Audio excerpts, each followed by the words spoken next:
मैं पूछना चाहती हूँ, लड़कियों की शिक्षा के लिए योजनाएं चलाई जा रही हैं, लेकिन आज के हालात से डरकर लड़कियों को माँ बाप स्कूल नहीं भेजते, तो क्या वो शिक्षित हो पाएगी? माँ बाप के दिल से वो डर, वो खौफ निकालने के लिए हम क्या कर सकते हैं? इसलिए मैं चाहती हूँ इन सब के लिए नई योजनाएं बनानी होगी। आज आपकी बात सुनकर दिल खुश हो गया और किसी भी लड़की की काबिलियत बेकार नहीं जाएगी।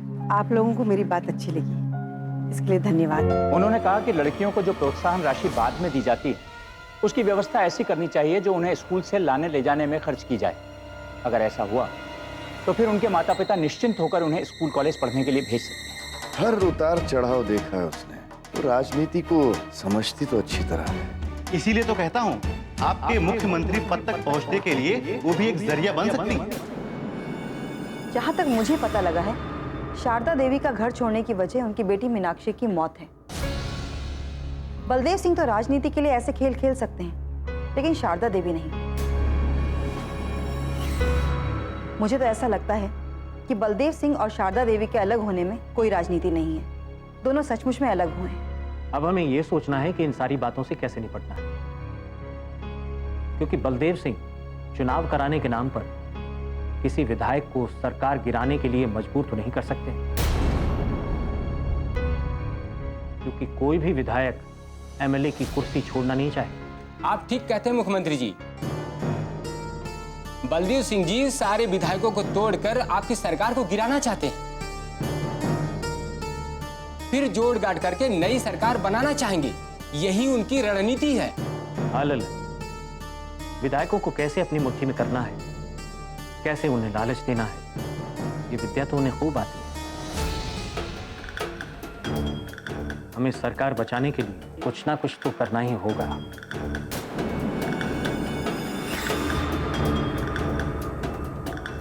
चलो अच्छा है, वरना मैं तो यही सोचकर परेशान हो रही थी कि दोबारा चुनाव की नौबत आई तो मेरी कुर्सी भी चली जाएगी।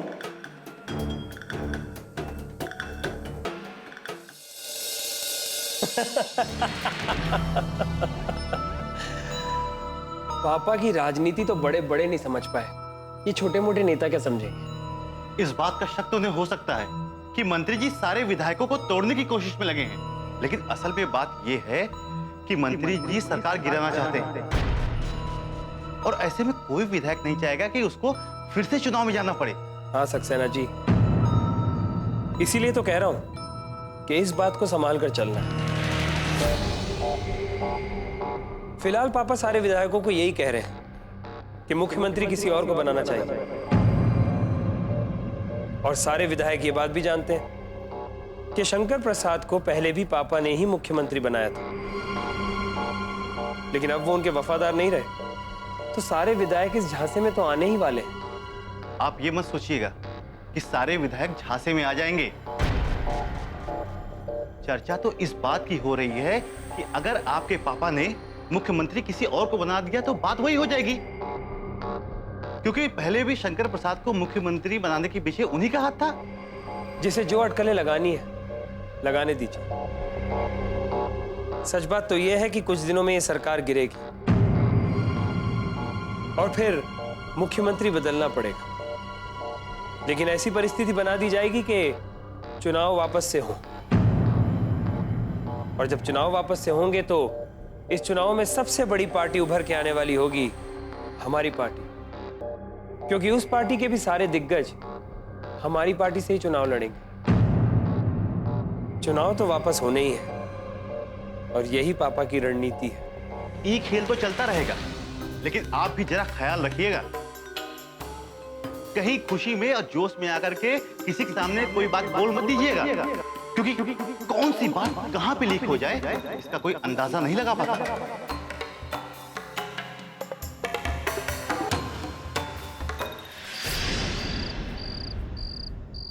ये तो सब समझ रहे हैं मंत्री जी कि हमारे पार्टी की ताकत दिन पर दिन बढ़ती जा रही है, और सदस्यता अभियान की सफलता को देख करके तो मीडिया वाले भी हैरान हैं।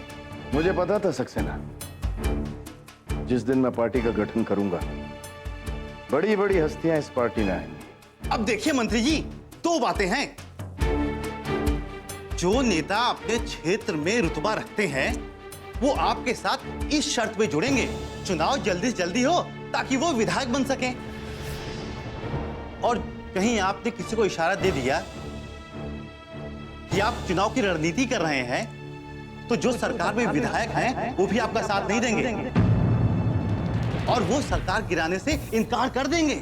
इसलिए मैंने कहीं ये नहीं कहा है कि मैं प्रदेश में चुनाव चाहता हूं। मैं तो अपने भाषण में भी ये कहता हूं कि प्रदेश को चुनाव में झोंक देना जनता के पैसे की बर्बादी है, ताकि हर विधायक ये सोचे कि चुनाव नहीं होना, सिर्फ सरकार बदलने की पहल हो रही है।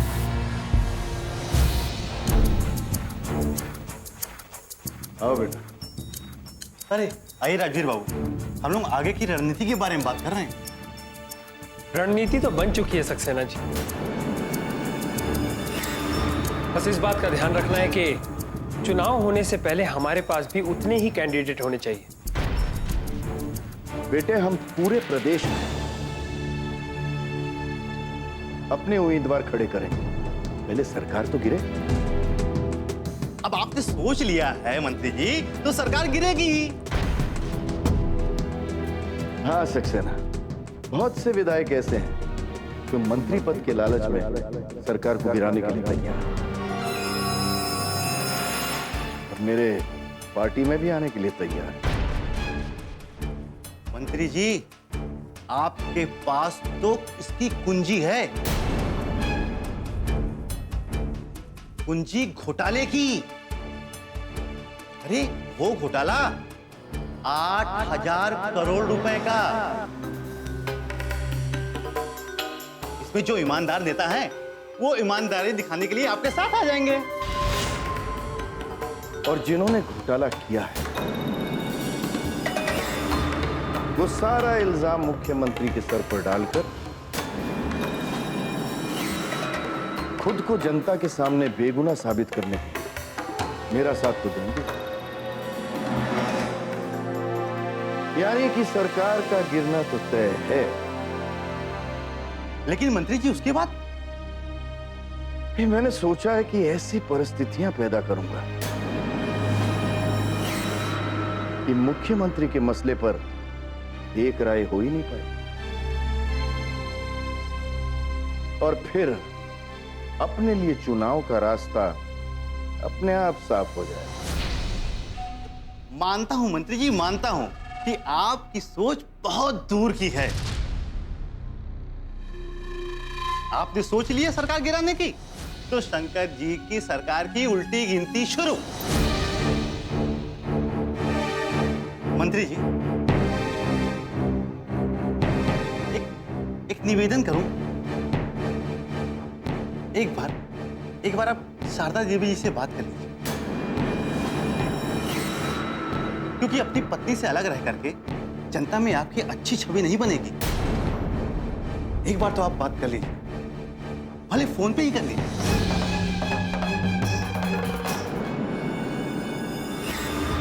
सबसे पहले मैं सारे विधायकों से कहना चाहती हूँ, वो अपने दिल में झांक कर देखें, वो खुद से पूछें क्या वो नारी स्वतंत्रता के समर्थक हैं, क्योंकि नारी स्वतंत्रता की बात सब करते हैं लेकिन काम कोई नहीं करता।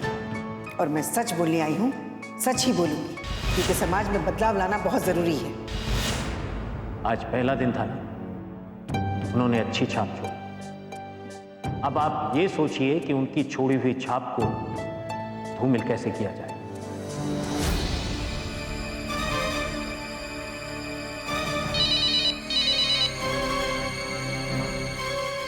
हेलो, हाँ दीदी, कैसी हैं आप? मैं अच्छी हूँ सोनाली, तुम कैसी हो? मैं भी अच्छी हूँ। सोनाली, तुमने मुझे कल बताया था कि राजवीर और बलदेव सिंह का मकसद सरकार को गिराना और चुनाव कराना है, लेकिन जहाँ तक सुनने में आ रहा है वो सरकार को गिराना तो चाहते हैं, लेकिन विधायकों के साथ कुछ और ही खेल चल रहा है, क्योंकि सारे विधायक तो चुनाव नहीं चाहेंगे। दीदी, आप बलदेव सिंह को इतने सालों से जानती हैं और फिर भी आप उन्हें समझ नहीं पाई, तो मैं कैसे समझूंगी? फिलहाल मैंने राजवीर से जो कुछ भी उगलवाया है वो क्या उगलवाया है सोनाली? तुम्हारे हाथ में वो मोहरा है जिसे बलदेव सिंह ने अपनी पार्टी का महासचिव बनाया है, और महासचिव से कोई भी बातें छुपी नहीं होती हैं। हाँ दीदी, इसीलिए तो मैंने राजवीर से सच्चाई उगलवाने की कोशिश की है। तो क्या कहा राजवीर ने? खेल तो यही है दीदी कि विधायकों को इस बात के लिए राजी किया जाएगा कि वो सरकार के प्रति असंतोष जताए और फिर सरकार गिरा दे। तो सरकार गिरने के बाद क्या होगा? बलदेव सिंह किस तरह अपनी सरकार बनाएंगे? उन्होंने अभी अभी तो अपनी पार्टी लॉन्च की है, तो क्या कुछ दूसरे दलों से विधायकों को तोड़ा है या निर्दलियों को मिलाया है? सबको मिलाने की कोशिश की गई है दीदी, लेकिन इसलिए नहीं कि नई सरकार बनाई जाए। राजनीति में जोड़ तोड़ और नई सरकार बनाना सिर्फ एक बहाना है। क्या? ये क्या कह रही हो तुम? दीदी मैं वही बोल रही हूँ जो आप सुन रही हैं। मैंने राजवीर से उगलवाया है। सच ये है कि बलदेव सिंह किसी दूसरी पार्टी के विधायकों से नई पार्टी बनाना ही नहीं चाहते, क्योंकि अगर ऐसा हो गया ना तो वो तो कुछ रहेंगे ही नहीं, और जबकि वो मुख्यमंत्री बनना चाहते हैं। ओह, सरकार गिराना मकसद है दीदी, और उसके बाद ऐसी परिस्थितियां खड़ी की जाएंगी कि बगैर चुनाव के सरकार बनाना मुश्किल है। और उसके बाद चुनाव होगा, और चुनाव में बलदेव सिंह को अपनी पार्टी खड़ा करने का पूरा मौका मिलेगा। दीदी आपकी पार्टी को पूरी तरह से बदनाम किया जाएगा, और बलदेव सिंह ऐसे उम्मीदवारों को खड़ा करेंगे जो चुनाव जीत सके। मतलब ये है कि ये सरकार गिरने के बाद जो दूसरी सरकार बनेगी वो होगी बलदेव सिंह की, जिसके मुख्यमंत्री वो होंगे।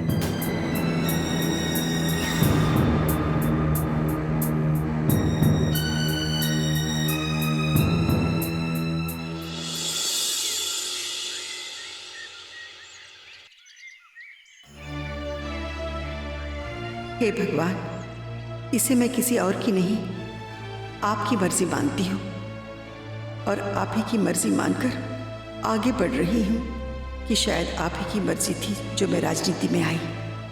मैं तो बस एक सेवा भाव लेकर आगे बढ़ना चाहती हूँ कि अगर लोगों ने मुझे अपना माना है तो मैं उन्हें उनकी समस्याओं का कुछ तो समाधान दिला सकूँ। मैं इस लड़ाई को ख़त्म नहीं होने दूंगी। मैं सच्चाई और अच्छाई के लिए कमज़ोर लोगों की लड़ाई लड़ूंगी, उनके अधिकारों की लड़ाई लड़ूंगी। मुझे शक्ति देना भगवान।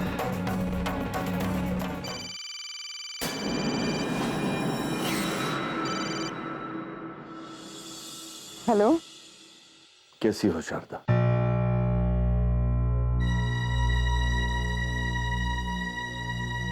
बस जैसी भी हूँ ठीक हूँ, जी रही हूँ। जीते तो सभी हैं शारदा, कुछ हंसते हुए, कुछ रोते हुए, कुछ अपनों के लिए और कुछ गैरों के लिए। लेकिन मैं उनके लिए जी रही हूँ जो गैर होकर भी अपने हैं। जब अपने गैर होने लगते हैं ना, तो गैरों में भी अपनापन नजर आता है। अब तो मैं मान ही चुकी हूँ, जो गरीब है, कमजोर है, वो मेरे अपने हैं। मैं तो उनके लिए जी रही हूँ, वरना जीने की इच्छा तो कभी खत्म हो गई थी। चलो अच्छा है, तुमने मंथन शिविर में जो भाषण दिया था उसे सुनकर मुझे भी खुशी हुई, लेकिन अफसोस की बात यह है कि वहां मीडिया का प्रवेश नहीं था और सारी जनता तुम्हारा भाषण नहीं सुन पाई। और हैरानी की बात तो यह है कि मैंने भी नहीं सोचा था कि तुम इतनी जल्दी राजनीति की गहराइयों को समझ पाओगे। वो कहते हैं ना, हालात के हाथों ठोकर खाकर दुनिया को जो समझते हैं वो अच्छी तरह समझते हैं। खैर बताइए, आपने फोन कैसे किया था? खैर मैंने फोन इसलिए किया था कि जग हंसाई बहुत हो रही है, तुम्हारे नाम पर भी और मेरे नाम पर भी। एक तरफ तो तुम नाम कमाना चाहती हो और दूसरी तरफ घर से अलग रहकर लोगों को उंगलियां उठाने का मौका दे रही हो तुम। ज़्यादा बेहतर होगा कि तुम वापस आ जाओ। और रही बात पार्टी में रहने की या उसे छोड़ने की, उसका फैसला हम बाद में कर लेंगे। आपको मेरे लिए परेशान होने की जरूरत नहीं है। बहुत बड़ी विडंबना है जो मैं अपनी मर्जी से राजनीति में नहीं आई थी, जो अपनी मर्जी से जाऊंगी भी नहीं। मैं तो राजनीति जानती भी नहीं थी। अब तो मेरी बस एक ही ख्वाहिश है, या तो राजनीति को बदल दूंगी या फिर राजनीति से बाहर कर दिए जाऊंगी। राजनीति का एक अलग ही चेहरा दुनिया को दिखाऊंगी। मेरे खिलाफ जो मुद्दे हैं वो मंथन शिविर में भी उठेंगे। कहते हो आप ठीक रहे हैं, लेकिन बलदेव सिंह के पास कितने विधायक हैं कि वो सरकार गिराने पर पड़े हैं? आपके सवाल का जवाब मैं देती हूँ। जिंदगी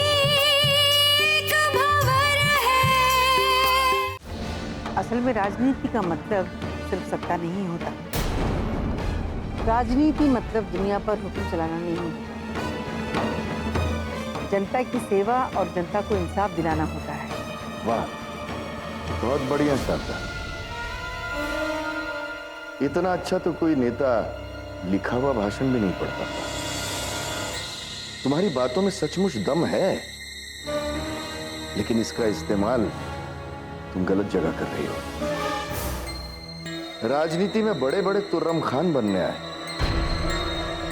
ईमानदारी की बातें की और आखिर घर में बैठ गए। शारदा 2 कदम भी ना चल सके और तुम तो बहुत लंबा चलने की बात कर रही हो। देखो, ये सफर तुम इस घर में रहकर ही पूरा कर सकती हो। याद है आपको, आपने कहा था मैं कमजोर औरत हूँ और मैं कुछ नहीं कर पाऊंगी, इसलिए मैं खुद को समझना चाहती हूँ और देखना चाहती हूँ कि मैं कितनी कमजोर हूँ। इतना तो तय है, आपकी और मेरी राजनीति बिल्कुल अलग है। राजनीति के सिद्धांत अलग है और इसी राजनीति की वजह से हमारे रास्ते भी अलग हो चुके हैं। और आप भी रिश्तों के भंवर में मेरे कदमों को उलझाने की कोशिश मत कीजिए। अब मेरे कदम नहीं थमेंगे, बस रखती।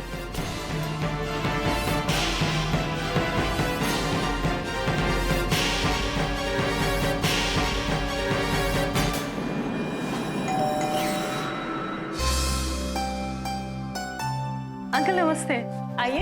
आचार्य जी हैं? हाँ, आप बैठिए, मैं उन्हें बुलाती हूँ।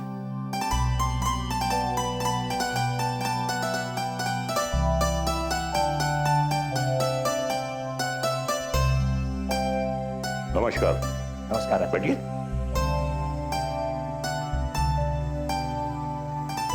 आज आप मंथन शिविर में हिस्सा लेने चलेंगे?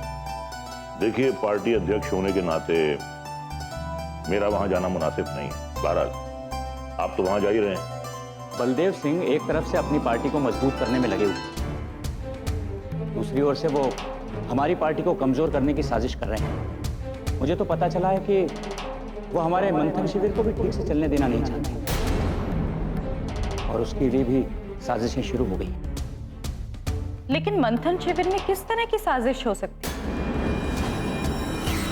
देखो बेटा, जहां ईमानदार और बेईमान एक साथ होते हैं ना, वहां कोई ना कोई मुद्दा तो खड़ा हो ही जाता है। इस मंथन शिविर का आयोजन हमने इसीलिए किया है ताकि सभी लोग अपनी बातें सबके सामने रख सकें। लेकिन अगर किसी विधायक की बात से दूसरे विधायक को ठेस पहुंचती है या उसकी बदनामी होती है तो वो उसे अपनी बात पूरी ही नहीं करने देगा और इसी बात को मुद्दा बनाकर वो मंथन शिविर को बीच में रोक देंगे। यही प्लान है। हाँ, शक तो मुझे भी हो रहा था। देखिए, इस मंथन शिविर का मतलब यह है कि हम अपनी सरकार को बचाने की कोशिश कर रहे हैं, लेकिन बलदेव सिंह को यह बात बर्दाश्त नहीं। तो फिर आप लोग क्या करेंगे पापा? अगर आपकी ही पार्टी के कुछ विधायक इस मंथन शिविर को किसी और के बहकावे में आकर चलने नहीं देंगे तो ये बात तो साफ है कि इस बार विधानसभा सत्र में वो सत्र भी नहीं चलने देंगे। तुम ठीक कह रही हो बेटा। किसी सरकार के गिरने की वजह उसकी अंतर्कलह भी हो सकती है, फिर चाहे वो स्वयं उत्पन्न हुई हो या किसी के द्वारा उभार दी गई। देखिए देवराज जी, मंथन शिविर में तो आप मौजूद रहेंगे। मेरा आपसे सिर्फ ये निवेदन है कि पार्टी महासचिव होने के नाते आप माहौल को संभालने की जरूर कोशिश कीजिए। मैं संभालने की पूरी कोशिश करूंगा और कोशिश करूंगा कि पार्टी के भीतर की जो भी अंतर्कलह है वो समाप्त हो जाए, कोई भी विधायक असंतुष्ट न रहे। देखिए बात कैसे समझते हैं। लेकिन पार्टी में ये जो अंतर्कलह है, विधायकों में ये जो असंतोष है, इसको दूर करने की कोशिश तो मुख्यमंत्री जी को भी करनी चाहिए। क्या उन पर इस बात का कोई असर नहीं?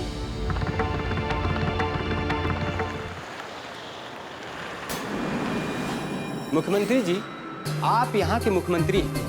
आप एक बार मंथन शिविर में चले गए, तो क्या आपका बार बार मंथन शिविर में जाना सही होगा? ललन, अगर हालात कुछ और होते तो मैं एक दिन भी मंथन शिविर में नहीं जाता, लेकिन इस वक्त समीकरण बिगड़ा हुआ है। हालात विपरीत हैं। मेरे खिलाफ विधायकों को भड़काने और उकसाने की कोशिश की जा रही है।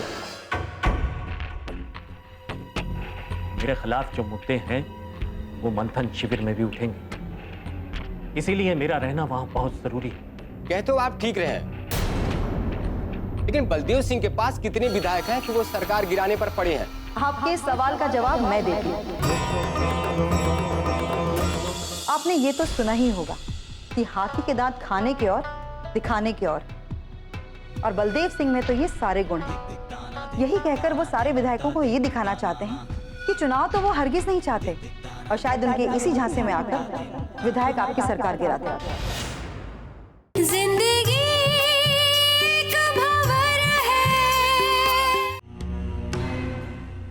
दरअसल मुझे बलदेव सिंह का पूरा प्लान पता लगा है कि वो क्या चाहते हैं और कर क्या रहे हैं। मैं ऐसे ही खबर सुनना चाहता था रजनी जी, कि बलदेव सिंह के असली मंसूबे तो पता चले। दरअसल उनका असली मंसूबा ये है कि वो सरकार बनाने की बात करके ही विधायकों को मजबूर करेंगे, ताकि आपकी सरकार गिर जाए और फिर दूसरी सरकार बने। क्या? हाँ, एक बार वो आपको मुख्यमंत्री बनवाकर देख चुके हैं और इस बार वो खुद मुख्यमंत्री बनना चाहते हैं, और इसके लिए ये जरूरी है कि फिर से चुनाव हो, और ऐसा ही होगा। लेकिन एक इंटरव्यू में बलदेव सिंह ने ये कहा है कि प्रदेश को दोबारा चुनाव में झोंक देना जनता के पैसे की बर्बादी है,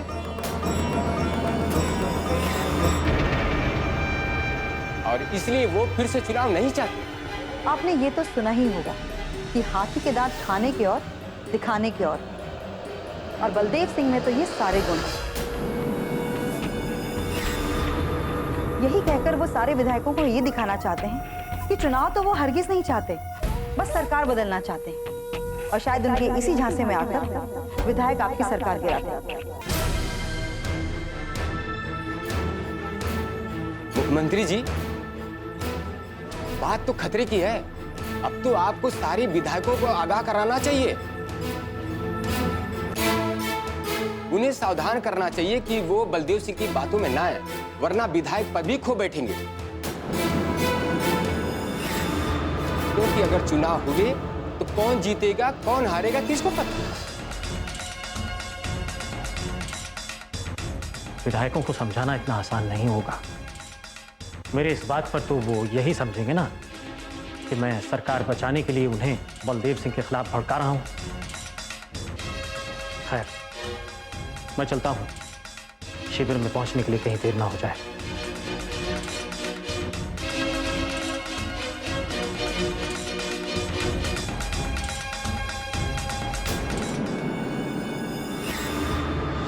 जाकर कहिए अपने पिताजी से कि जिस दिन वो अपनी पूरी ईमानदारी के साथ ये सारी दीवारें गिरा देंगे, उस दिन मैडम खुद चलकर उनके पास में आएगी। 8,000 करोड़ के भ्रष्टाचार के ऊपर हंगामा खड़ा किया जाने वाला है। ये सब न सिर्फ पापा जी के इशारे पर किया जाने वाला है।